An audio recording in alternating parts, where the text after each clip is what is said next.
तरफर भारत बंद डाकरा दि जाइथिबा बेले बरगढ़ में तार प्रभाव देखा मिलूँ तेबे वर्तमान समय जो मैंने बरगढ़ बंद कर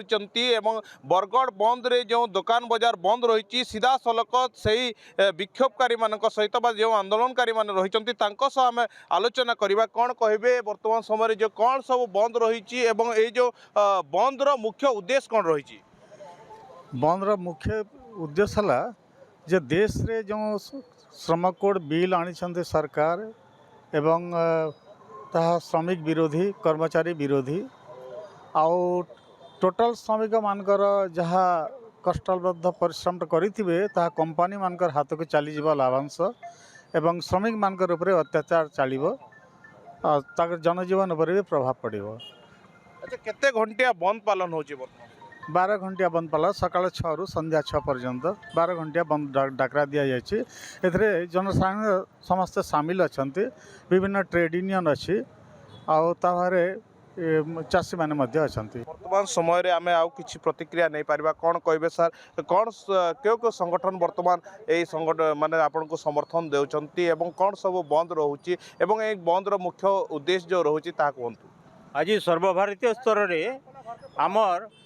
10टी श्रमिक संगठन एवं ट्रेड यूनियन समस्ते यही डाकरा देइछंती जे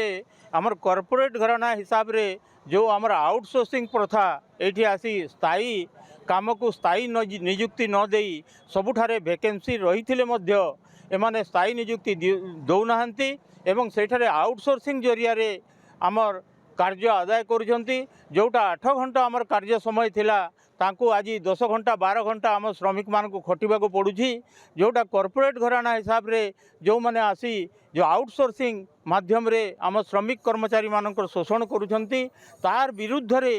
4टी आमर जो राज्य आमर केंद्र सरकार जो 4टी श्रम कोड श्रमिक मानकर विरुद्ध रे आनिचंती तांको बातिल करिवा पई आज आमे बरगढ़ बंद शुणुले प्रतिक्रिया माने शुणुले जे वर्तमान समय से माने बरगढ़ बंद पालन करुछंती एवं भारत बंद को समर्थन करी जो बंद पालन चलछि जदि तांकर दाबी पूरण करा न जाए ताहले आगामी दिन में आंदोलन को तीव्र करा जिवो बोली स्पष्ट चेतावनी दैछंती। बरगढ़ हिमांशु शेखर नंद नंदीघोष टीवी।